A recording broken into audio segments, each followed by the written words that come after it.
거기에서 그냥 그 사람들의 사정을 봐주고 그들의 말과 같이 내가 하면서 합과 화목을 이룰 줄은 모르지만 그들에게 진정한 주님께로 이끌어내는, 죄에서 이끌어내는, 흑암에서 강명으로 이끌어내는 일을 하지 못한다는 거죠. 여러분, 호락호락하지 않습니다. 복음을 전하는 것이 그렇게 쉽지가 않아요. 다 진짜 준비되어지고 알곡이 돼서 가자마자 전해가지고 아유 나 그렇지 않아도 교회 가려고 그랬어요. 이런 사람이 있다면 얼마나 좋겠어요. 1000명 전에도 한 명 있을까 말까요. 다 거부해요. 다 거부. 그러니까 우리가 복음을 전하게 되면 놀라고, 그리고 분쟁으로 이어질 수가 있고, 그리고 그들이 막 길을 막고 안 들으려고 합니다. 막 어떤 사람 길을 막 아 하고 막 소리요. 그 소리를 안 들으려고. 그래서 우리가 그러다 보면 멈추게 되잖아요. 에휴 그래 뭐 아무리 얘기해도 듣지도 않는데 뭘 얘기할까. 근데 여기서 멈춰서는 안 되는 거예요. 그래서 뭐냐면 사단이 우리에게 속임을 준 게 뭐냐면 그만해 너 뭐 그렇게 해봤자 뭐 그렇게 듣지도 않는데 라는 것으로서 우리를 주저앉게 만들고자 하는 사단인의 속임이라는 거죠. 여러분 보세요. 그 사단에게 잡혀있는 자를 하나님의 자녀로 이끌어내기가 그렇게 쉽겠냐는 거죠. 그 어린이에 대해서 그 강도와 같은 그 정말 조폭 같은 그 사람 앞에서 거기에서 내 자식을 끌어낸다라고 생각하면 쉬운 일이냐는 거죠. 생명을 걸지 않으면 할 수가 없다는 거죠. 매를 맞을 것을 생각하고 죽을 것을 각오하지 않으면 결코 그들을 끌어내지 못한다는 거죠. 그렇기 때문에 우리는 정말로 듣든지 아니 듣든지 말씀을 전파해야 되는 거예요. 그래서 지금 우리가 낮에 이제 화요일날 복음 전도하니까 사람들이 전화 와요. 목사님들 전화해서 목사님 지금도 전도해요. 부치게 전도해요. 하죠. 그만하라고 막 난리가 납니다. 더위 먹는다고 막. 그래서 내가 걱정하지 마. 더위 먹지 않을 거라 걱정하지 말라. 우리 성전 안 했을 때 걱정하지 마. 그랬더니 아유 또 그런 생각까지 했냐고. 우리는 한 영혼을 건져내는 일이 그 지옥으로 가는 사람을 건져내는 일이 과연 쉽겠냐는 거죠. 사정 봐주고, 그죠? 대부분 우리가 형제들한테도 하다가도 뭐라 하면 아유 듣기 싫어하니까 아유 괜히 했다가 정말로 속이나 상하고 서로 상처가 되고, 종교 얘기는 하지 말라 그러고 교회 얘기는 하지 말라 그러고 막 그렇게 해버리니까 할 수가 없는 거예요. 근데 우리는 중요한 것이 뭐냐면 우리는 파수꾼으로서 알려야 될 사명이 있는 거예요. 말씀드렸죠? 파수꾼은 자기 생명뿐만이 아니에요. 다른 사람의 생명까지도 본인이 짊어지고 가는 것이 파수꾼. 그래서 하나님 뭐라고 합니까? 너가 파수꾼으로서 너가 외치지 않으면, 네가 전쟁을 보고도 예비하지 않고 외치지 않는다면 결국은 그 사람이 예비하지 못해서 죽으면 그것을 핏값을 누구에게 찾는다? 파수꾼에게 찾는다는 거죠. 우리는 그런 생각을 늘 가지고 있어야 되는 거예요. 내가 전하지 않아서 저 사람이 만약에 예수를 안 믿고 죽었다라면 결국은 그것이 누가 지금 내 책임이라. 내 책임. 듣든지 아니 듣든지.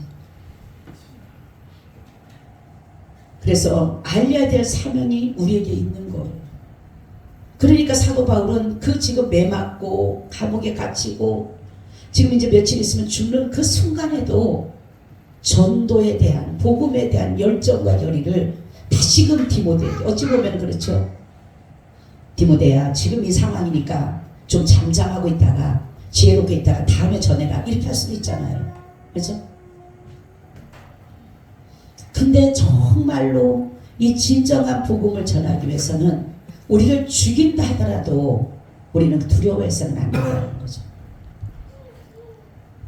제가 코로나 때도 여러분 그랬잖아요. 예배 드리게 되면은 뭐 벌금을 내니 뭐 어쩌저쩌 했잖아요.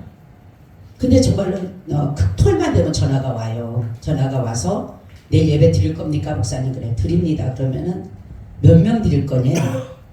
다 드린다고. 그러면은 막 뭐라 그러는 거예요. 목사님네 교회는 작아서 어떻게 와봤나 봐요. 목사님네 교회는 작아서 한 60명이 앉을 걸 생각하면 6명만 드리라는 거예요. 6명만. 그럼 제가 그랬어요. 근데 그럴 때마다 이제 두렵긴 두려운데 어느 날 순간 제가 그랬어요. 하나님, 이 두려움이 오기 시작하니까요. 내가 이것도 벌금이 내게 되고 또 사람들로부터 막 또 욕을 먹게 되고 이러면은 괜히 그럴까 하는 그 순간이 오게 되니까 두려운 거예요. 두려운 거예요. 근데 기도하는데 하나님의 음성이 뭐라 그러냐면 사람을 두려워하랴 하나님을 두려워하랴.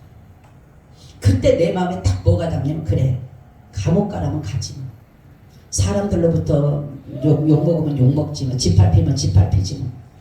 근데 그 강하고 담대함이 오는 거예요. 사람을 두려워하랴 하나님을 두려워하랴.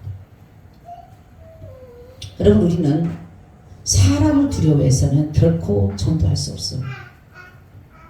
하나님을 두려워해요. 몸과 영혼을 지옥에 멸하는 자를 두려워하라. 너희 육신을 어떻게 하는 것이 그게 두려운 것이 아니라 네 영과 몸을 지옥에 멸하는 자를 두려워하라. 내 영혼을 지옥에 멸하는 자를 두려워해야 되는데 우리는 세상 사람들을 두려워하죠. 정말로 주님이 우리에게 주신 것은 그 두려워서 떠는 사람들, 그 사람들이 영적으로 얼마나 두렵고 얼마나 그 마귀 사단에게 잡혀 있을 때 얼마나 그 고통과 괴로움과 아픔이 있어요. 그럼에도 불구하고 벗어나지 못하는데 우리가 가서 손을 내밀어서 그들을 끄집어내야 되는데 우리는 핍박받을까봐, 우리 욕먹을까봐 그렇기 때문에 못하는데 바로 전도는 그것을 두려워하고 그것을 겁내하면 결국은 그 안에 고통 속에 있는 마귀로서의 그 억압과 강압 속에 있는 그들을 끌어낼 수가 없다는 거예요. 그리고 두 번째는 뭐냐? 확실한 일에 거해야 된다. 확실해야 된다는 거죠. 13절 17절 보니까 악한 사람들과 속이는 자들은 더욱 악하여져서 속이기도 하고 속기도 하나니 그러나 너는 배우고 확신한 일에 거하라. 내가 네게서 배운 것을 알며 또 내가 어려서부터 성경을 알았나니 성경은 능히 너로 하여금 그리스도 예수 안에 있는 믿음으로 말미암아 구원에 이르는 지혜가 있게 하느니라. 모든 성경은 하나님의 감동으로 된 것으로 교훈과 책망과 바르게 함과 의로 교육에 유익하니 이는 하나님의 사람으로 온전케 하며 모든 선한 일을 행하기에 온전케 하려 함이니라. 아멘. 확실해. 여러분 내가 정말로 이 성경에 대한 확실한 믿음이 없으면 전도를 못해요.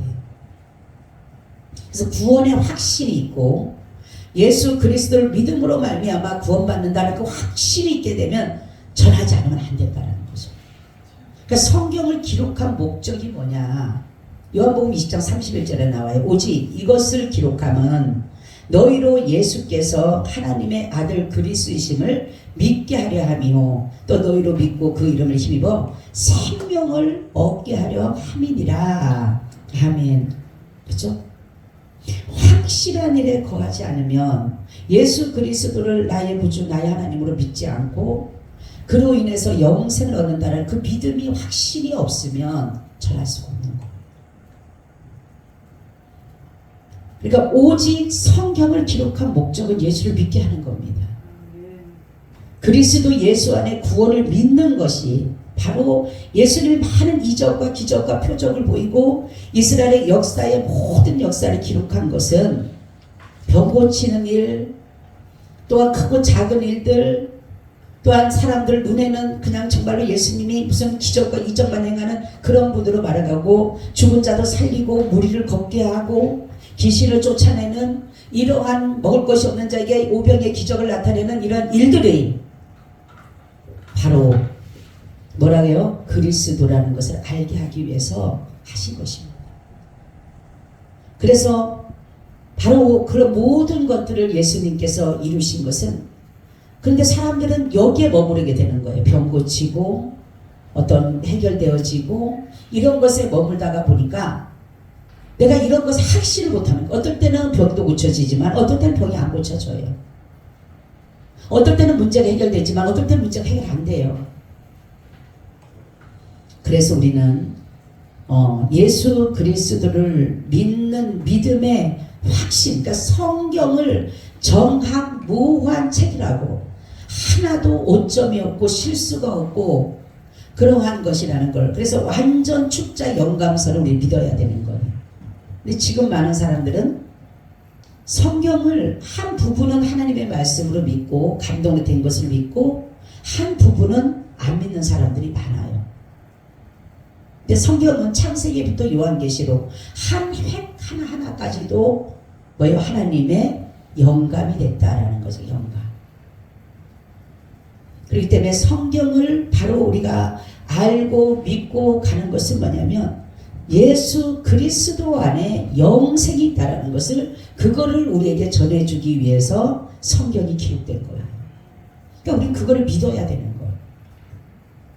성경을 우리가 왜 봅니까? 창세기부터 요한계시록 보는 이유가 뭐예요?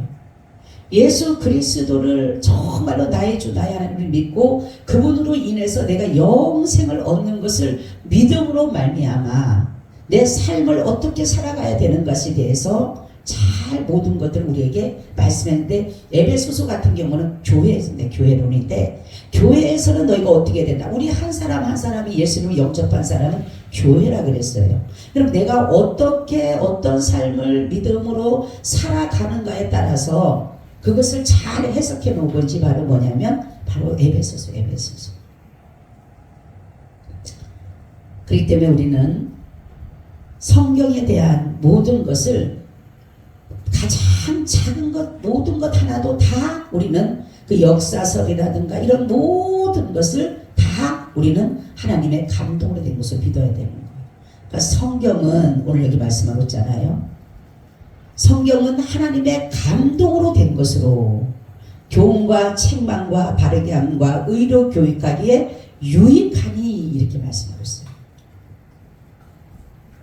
그렇기 때문에 우리는 성경의 기록 목적은 예수 그리스도 안에 있는 생명을 얻는 것이라는 것을 믿는 것이 바로 성경을 기록한 목적이라는 거죠. 두 번째는 성경을 기록한 목적은 뭐냐? 성경은 완전한 하나님의 선한 지혜의 말씀입니다.